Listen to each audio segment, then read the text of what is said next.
y'all, so welcome back to my channel. I'm so sorry that I have not posted a updated pregnancy video in so long. Y'all, once it is so hard, like for any of you out that are watching this and you're a YouTuber, you know how hard it is to get out of your routine and try to jump back on it, especially if you're still working a full-time job, if YouTube is not your full-time employer yet. So that's how it is for me.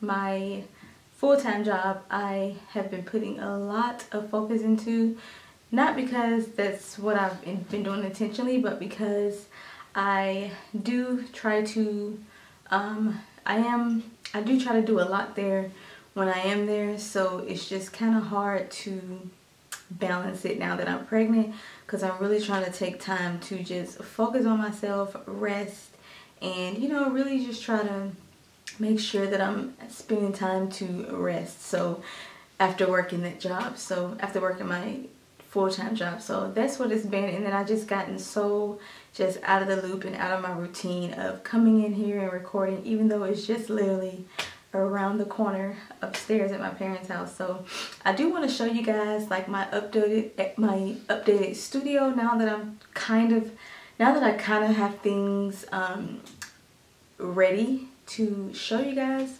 It's just a matter of I'm just still waiting for a few more pieces of furniture to put in here. So anyway, that's a whole other video. Let's talk about the reason why y'all came to this video, which was pregnancy update. So let me go on my YouTube channel here really quick and see how many weeks I was the last time I did this video. I think I was 13 weeks if I'm not mistaken. Okay, so in that video, in my last video when I posted, I was telling you guys how food was still making me sick, and also how I try to be mindful of what I'm eating, but at the same time try not to focus too much on it. But food still kind of makes me feel it still kind of makes me feel groggy and just kind of like not feeling good after I eat. So I'm still eating maybe like once or twice a day, and the one time I'm eating a day, I'm eating just a big meal, and then I'm just kind of like eating small snacks here or there when I'm not eating a big meal, because to me that helps me keep my sanity. It helps keep me feeling good to get up and want to do things. So when I'm feeling sick and like I just don't feel good, it makes me not want to do anything, and I'm just laying around like just miserable. So anyway, yeah, so y'all, my craving for sushi has never went away. I don't think it ever will. I promise you, once I push this baby out, or right after I deliver this baby, I am going to have my husband, because I'm gonna actually be right down the street from my favorite sushi joint. I'm gonna have my husband go get me just a big huge platter of just raw sashimi salmon, like with a bunch of ginger and horseradish, and soy sauce, and I'm going to tear that up. Like, that's what's making me look forward to deliveries, because I get to indulge in sushi. So I think I'm just gonna binge eat sushi, because I'm gonna do keto immediately after I finish giving birth. Probably like that second week after birth of the baby, I'm going to do keto, because I have to get this weight off, because I don't want it to be affecting my blood pressure and my health while I'm trying to breastfeed, recover, and everything like that. So I want to talk about how being a nurse and pregnant, mainly working at a fast-paced job where it's heavy lifting, where it requires just a bunch of teamwork, a bunch of effort, and just a bunch of energy, never sitting down. Hardly ever sitting down, I can say. Being pregnant is so hard, and y'all, I don't want to talk about like in detail what I do at work, but my job basically is to oversee like the night shift, and so I am like all pro teamwork, help each other out, like let's get it done, let's make sure these patients are safe. And it turns into me just feeling the struggle just as much as everybody else. So, and I'm fine with that. Like, don't get me wrong, I'm fine with that. But I'm just saying, like, some people think like, oh, if you're a manager, a supervisor, or whatever, like your job is like super duper easy. You don't really have to do much. you know, whatever. That's not the kind of supervisor I am. I'm the kind that like to get out there, help, never like to see anybody struggle, you know what I mean, kind of nurse supervisor. So I love my team. I love everybody that I work with. And so when it gets crazy, when someone gets sick, when someone has to leave, I have to be the one to jump in and get ready to, you know, go, you know. So for New Year's, actually I think it was after Christmas, I went back to work. And then, because I was off Christmas Eve and Christmas, and the day after Christmas, but it was whenever I went back to work after being off, I had someone had to go home twice after Christmas, and I had someone that had to go home New Year's Eve. So it made my job 3 times as hard because, like I told y'all, I'm already out there jumping in, helping, you know, making sure everybody is good. But when someone leaves, I have to take over their work. I have to still jump in, help, make sure everybody has what they need. I have to make sure the hospital is still getting run right because at night, I'm the only manager basically at night is me.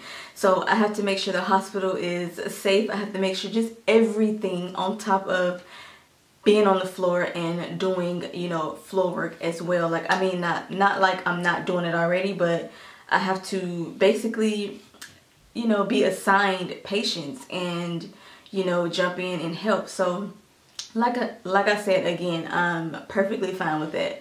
And everybody that I work with knows, like, we work as a team. We strive for like teamwork.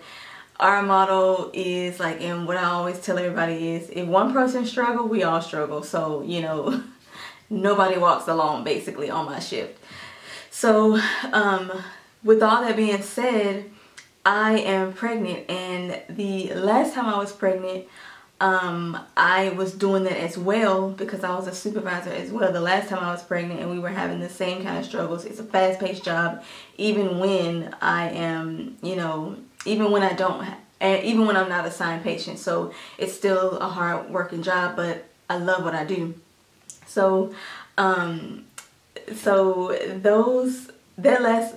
anyway, so the last time I was pregnant and I was jumping in, you know, I was thinking like, you know, yeah, you're pregnant, but that's no excuse to still be out there doing what you were already doing before you got pregnant. So I was in there jumping around, moving around, leaving stressful, never resting, working extra shifts, blah, blah, blah, blah, blah.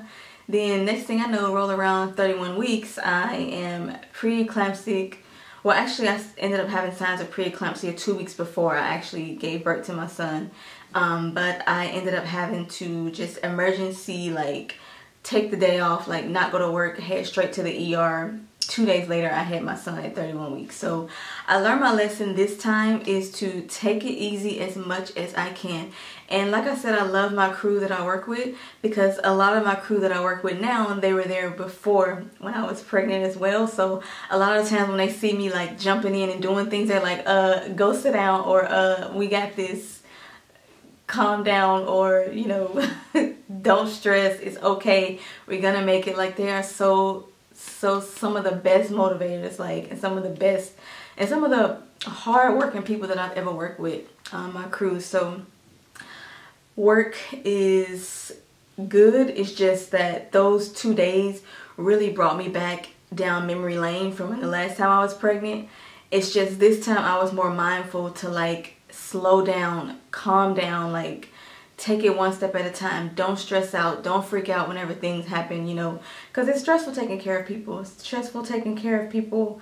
It's stressful when you have family members that are sick. It's stressful whenever you are worried about, you know, even though they're not my family, it still worries me, and I worry for them, and I stress for them, like, you know, like they're my family member. Because when you're in the medical field, you have to treat people like as though you would want people to treat you, and as you would want people to treat your family.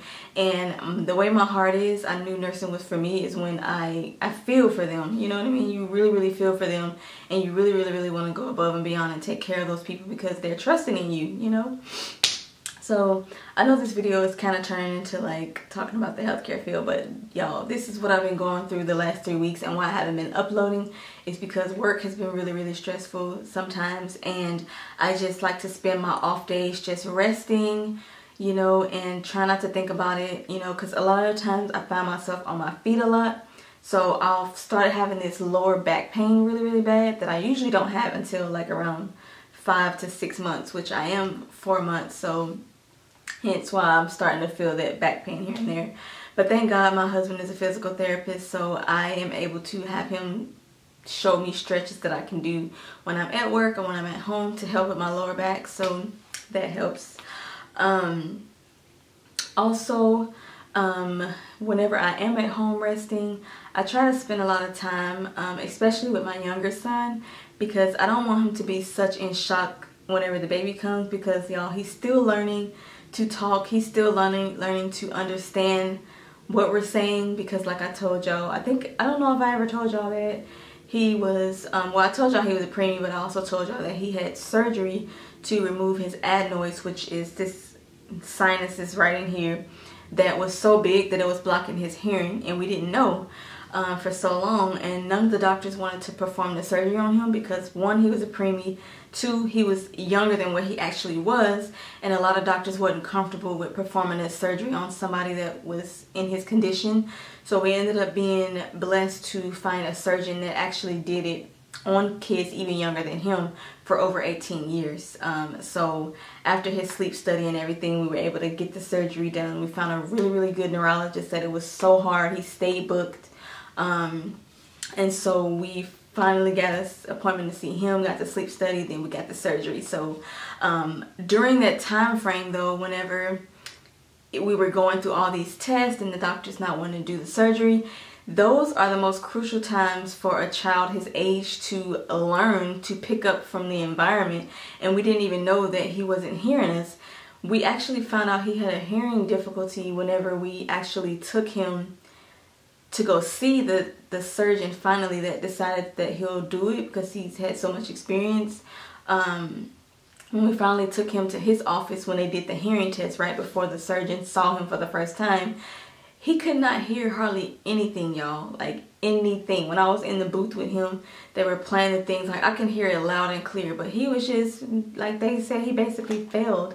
And so what happened was he was hearing mumble talk, to where now all those years where he lost being able to pick up the voices and sounds, the proper sounds in the environment. So he's just now able to pick up things that we're saying, not now, but like as of 2017. So the whole year of 2018, he basically started out from, I would say, a 6-month-old would until they're 2 years old. Like he had to cram all of that in a year. So he's actually saying more things now, y'all. Like that's why I wanted to start doing vlogs, because I want us to start you know, catching those moments when he's saying his first words, or he's saying his first words that he actually repeat after us. Like, you know what I mean? Like his first time that he said daddy was maybe a few months ago. He said mama a few months ago. He also, like, now he doesn't say mama, he calls me Taria. So so we're working on that. But he does say daddy. He's still, you know, picking up some sounds from his from saying his brother and sister name. The names are so similar, Jayla and Jaden, so he says Jay and Jay, like, but they understand that, you know, what he's trying to say. Some words he says so perfectly. Like one word he's learning is shut up, which we don't want him to learn that, but hey, it's some words, you know. He knows no perfect. He knows yes, or he'll be like yay, or, you know, like he knows certain things. Like he'll say pawpaw really clear. So I'm trying to spend a lot of time with him and, you know, teach him how to talk, teach him words. You know, we still potty training, so I'm trying to do all those things. I told y'all all that history just to kind of bring us back to the baby, because I want him to be prepared for a baby. Like he still doesn't understand, you know, baby in my stomach, you know. I don't even think he even ever said the word baby or even acknowledges it. So I'm trying to get him used to understanding, like, you know, seeing pictures of a baby, you know, like loving on a baby and everything like that, because we've been babying him and spoiling him so much because of all the delays he's had since birth, that I don't want it to be a hard transition for him whenever the baby comes and he's like shocked and has regression. You know what I mean? Regression meaning, for those of you who don't know what regression mean that you take a bunch of steps back when drastic changes happen. So, and it's common for kids his age, so I want to try to avoid that as much as possible whenever the baby comes, because he's been through so much, and it's even still right now hard for me to even know that there's going to be another baby that I'm going to have to split his time with, you know. So that's what's something that's kind of emotional for me, which I went through that same emotion with my older two kids. Whenever each one of them were there, which my husband already had my oldest daughter when we met. So when we got pregnant with the next baby, you know, I kind of had this same feeling. Like, I was like, oh my gosh, how am I going to, you know, how am I going to split the time in between the two with a new baby? Then I already had a toddler here. And then when, you know, we've had this long gap to, you know, basically spoil them. They're 12 and 7 now, but whenever we first became a family, she was 2 and he was a newborn in my stomach. So she was at the age where I was able to say, Jayla, you know, baby, come in, you know, you're gonna have a baby, a little baby, you know, baby brother, whatever. So I was able to, like, you know, prepare her, and it was easy because she was, you know, she was developed very well, what she should. And then when Jaden came, it was an easy transition because, you know, she understood, like, this is my baby brother. She always wanted to hold him. Like, oh my gosh, like, I used to have to hide sometimes when she would wake up with him just to even feed him, because she would, even when he was fussy, she wanted to hold him, you know what I mean? So that was good. That was an easy transition. They pretty much know what to expect because of when Graylin came. They basically know what to expect, and now they're a lot older and they'll know a lot of what to expect. So the transition with them won't be too bad. They'll just be a lot of help for me and my husband. That's one thing that I've been struggling with since the closer and closer I'm getting. And he's really not understanding. Like, he's always wanting to be held. And if you guys out there have any tips on how to transition baby for, you know, like a toddler for a baby, in my situation, let me know. I know this video is probably going to be long because I had to go through that, which I didn't think I was going to have to go through all of that to explain it, but I really wanted y'all to understand, like, my struggle on what I'm dealing with trying to prepare him for baby because of the communication barrier or whatever. So tell me any tips or anything, because me and my husband just are completely new at this as far as, like, dealing with a child that doesn't communicate as he should at his age level, and just trying to still deal with him, trying to teach him already as a toddler and communication, and then trying to hopefully by the time the baby's born, he'll have been able to pick up on things, you know, a lot better and understand a lot better, so it's not a horrible transition for him. So over the last 2 weeks, I started feeling baby move so freaking much. Like, I don't have like a flat stomach pregnancy. Like, you know, most women have a flat stomach, then they see their stomach grow, and they can feel, you know what I mean? Like, I kind of have a little sheet of fat over my stomach, and then I told y'all I have that pudge down there that I've always had my entire life. It's like right down there in that area, right underneath my navel, I can start feeling those flicks I told y'all I think I felt at the beginning. I can feel it very much now, and it's mainly when I sit, when I feel the baby move so much. And I notice it a lot at work when I'm doing a lot of moving, and then I'll sit down in my office and I'll just feel the kicks. Not really kicks, but just movement, like flutters or bubbles, you know what I mean? And I can tell it's baby and not gas. Like, I can tell the huge difference between the two. So I am feeling it a lot more. Whenever I went and had my last ultrasound at 13 weeks, the ultrasound tech did tell me that my placenta is at the back, so she said I'm gonna feel baby move a lot earlier than most women and a lot stronger. I'll feel those movements a lot stronger and early. So as of now, I'm 17 weeks, but I'm talking about when I was, well, I think when I was 12 weeks I started feeling those first movements, but now that I'm you know, between the time of 12 weeks and 16 weeks, they have been getting intensely stronger. So I'm very excited about that. One other positive thing I noticed about pregnancy, my eyelashes are so full and thick. My hair is growing out this world, and I'm not, you know, not gonna knock it. It's just, I'm just scared to have more longer and thicker natural hair, because I'm still new to this natural hair game. So that's why when y'all see me with my wigs on, it's because I'm over doing my hair. Plus my daughter's natural too, so that's just even more extra work. So also, y'all, I told y'all I was going to do the blood test to show the gender, which I did that. So we already know the gender. I've already told a bunch of people. I just haven't announced it on my social media accounts yet, because I just wanted to do something special for y'all, since y'all weren't able to be a part of, which I did vlog. I did do some recording of when I showed my parents, when I showed my kids, and when I showed my husband. Y'all, it's funny. Like, y'all stay tuned for that, because once I get the ending of the video to where I show you guys, like, I'm still in the process of producing that video, so, but you guys will get to see it. But we already all know the gender. I told my mother-in-law, she's excited. Everybody just excited. Like, everybody didn't care regardless of what the baby's gender was, but we were just all excited just to have another baby coming. I know me and my husband were in shock for a very long time. When we first found out I was pregnant, I told y'all I had a mental breakdown for weeks, actually. I think once I got to my 10th week, I was, you know, just kind of having faith and trusting in God more, and not, you know, trying to lean on my own understanding of it all, you know, just accepting that it was a blessing, you know, and everything like that. And I still have my days where I'm just kind of, you know, thinking, you know, what did we get ourselves into? You know, like I said, this was not a planned pregnancy. Actually, none of our pregnancies were planned, by the way.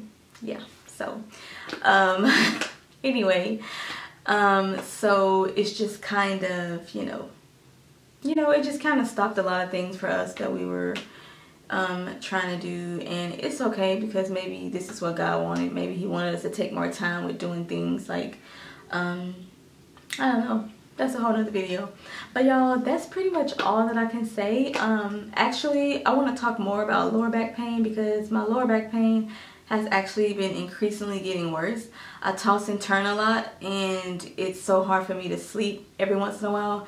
And I notice it's mainly whenever I have times at work when I'm staying on my feet for so long. Like I told y'all, I work 12 to sometimes 15 hours a day. So it can get a lot. So I'm trying to incorporate working out more into my life routine, because like today I lifted weights a little bit. I didn't run or anything, but I lifted weights. And I haven't been working out consistently like I should be, but I'm going to start doing it and trying to do more stretches. Like, have my husband maybe write me down some of the stretching and workouts that he do with his patients to help, like, with stretching. So I can do some of those maybe like before I go to work or every night.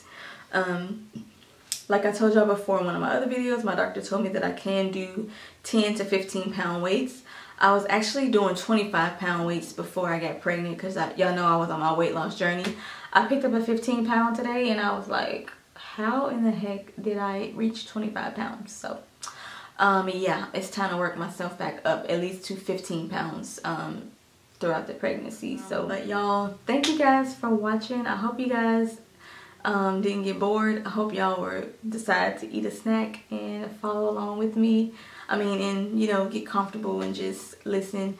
Please comment down below on the things that I asked for commenting on, because y'all, I really need some help. Like I told y'all, with help thinking of some ideas for how to transition our youngest son to the idea of another baby coming, and then also your thoughts, and if you experience having a C-section and then a vaginal birth afterwards. So I would really love to hear those comments and talk to you guys.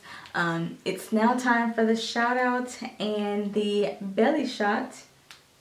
So the 2 shout outs that I'm gonna do this time is my niece and my auntie, y'all. Let me go to my last video. So if you're new to my channel, if you haven't seen any other videos, what I ask if you guys to do on my pregnancy videos is do a shout out. It's comment down below on each video that you do see, and if you want me to give you a shout out, you don't have to have a YouTube channel. Whatever, you can have a YouTube channel, I don't care. I want to be able to spread the love, spread the word, you know, give shout outs for you guys as well. So I'm gonna do my niece first because I gave her a shout out before in an old video, so she wanted another shout out. She watched all my videos along with my kids. They always watch all my videos. Well, mainly my daughter. I don't think my son watched my videos because I don't think I'm that important. But my daughter Jayla and my niece Amariah, which we call her Raya for short, so y'all probably see her down in the comment section on these videos. But she wanted me to give her a shout out, so Raya, this is your shout out. Thank you for watching my videos. I'm gonna also shout out my daughter Jayla because I know she watched my videos as well. So hey Jayla and Amariah, thank y'all for watching my videos. Thank y'all for supporting me on my videos and watching them. And Amariah, I know you comment all the time. I don't know why Jayla don't. But anyway, I love y'all and thank y'all for watching my videos all the time and showing me support on here on my channel. I also want to shout out my auntie. Her name is Flora Gibson, and she always watches my videos, and she always comments and tells me she loves me and praying for me and encouraging me all the time, y'all, in my comment section. I really wish we still lived closer together. I know we don't communicate all the time, but I really wish we stayed closer to you, my uncle, and all my cousins. I love y'all so much, and I really like this family shout out thing that I have going on this video. So thank y'all so much, and again, auntie, I love you so much, and hopefully we get to see you guys soon. And yeah, thank you to everybody for watching my videos and supporting me. I really love it. We are at 10K because of all y'all. Whether you're sharing my videos, watching it, everything, we are there, y'all. So thank y'all so much, and now it's time for the belly shot.